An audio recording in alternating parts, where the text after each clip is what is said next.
First thing I'm gonna do is get the thing jacked up, the rear end high off the ground, basically as I can safely get it. This will provide the access that I need. Get in here, get to the transmission. Okay, so there are bell housing bolts that bolt into the block all around the back of the bell housing. And you'll need those pulled out along with the starter. It's the same thing. These should all be 14mm nuts and bolts here. There will be one on the top and one on the bottom of the starter. There's a nut here, and there will be a bolt on the bottom side. 3/8 drive ratchet with a short 14mm socket and ratcheting wrench. Going to be your best bet here on this stuff. Ratchet with a long extension and that 14 socket. Usually get down to the bottom of the starter. This one's being a little stubborn, so I've got my breaker bar on it.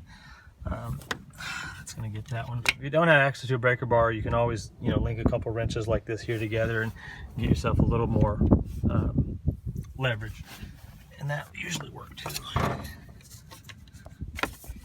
Now, if you can't reach these back here because you've got the head on this thing, what you can do is remove the two motor mounts.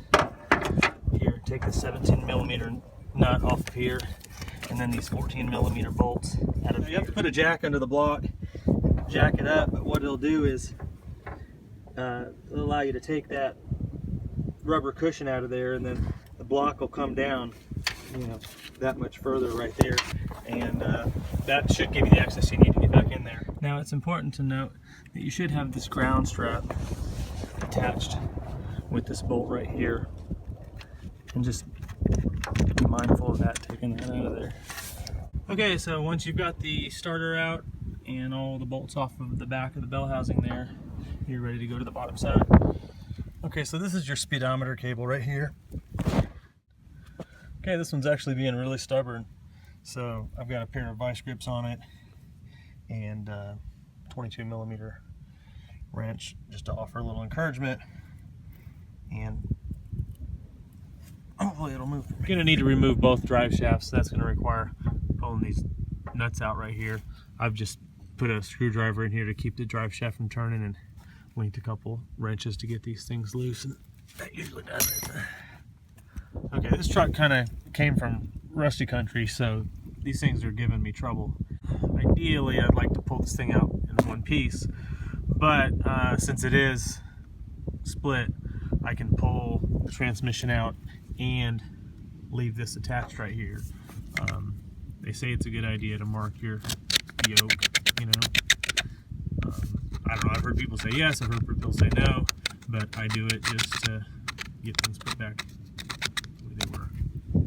Scratch it up, so I can see I've got a definitive mark and get it put back together. It'd be easier to get these nuts out when I'm not laying under this thing. Okay, so lucky for me, I think I pulled this drive shaft out earlier, but you need to pull the nuts out of there. It should be easier to get to, and you'll need to get the two bolts out of the carrier bearing right here, and then that drive shaft will slide out of the rear spline for the output shaft, and have a bucket or something here because you're probably going to lose some oil right there.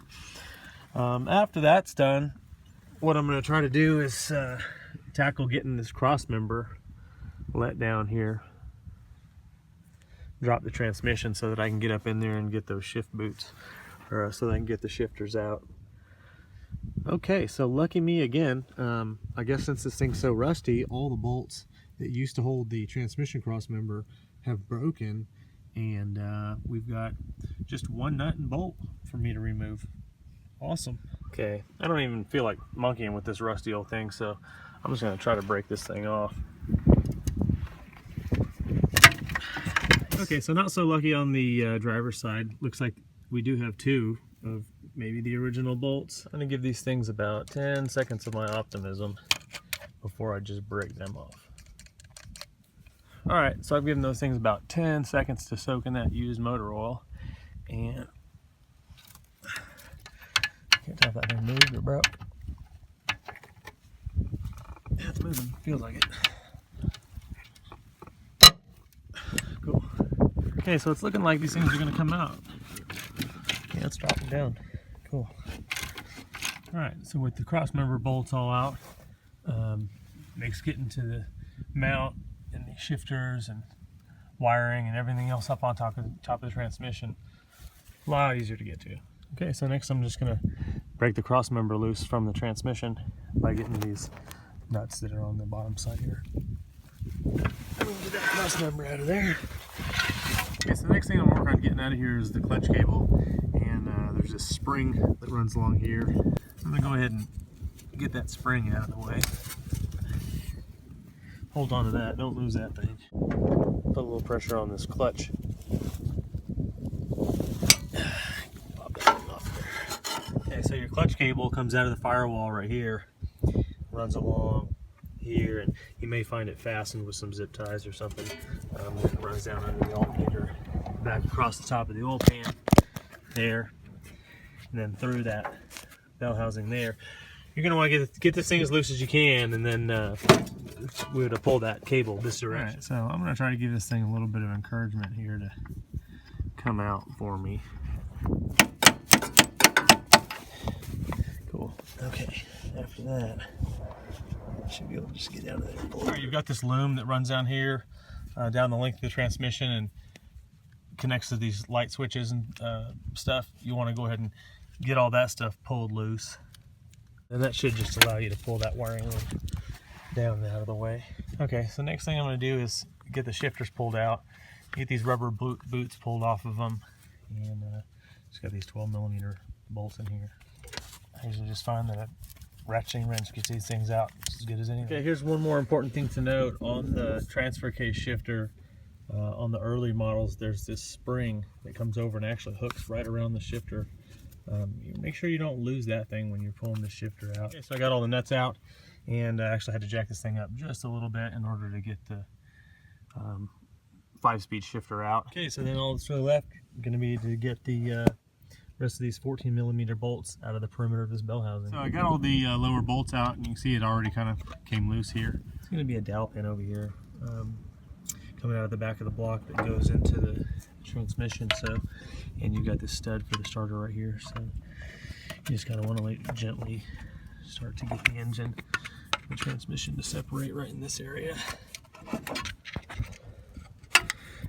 It's coming now. There's a tire iron here, and I'm just going to keep forcing it back, and pretty much once the input shaft comes out of the pilot bearing, pretty much good to go.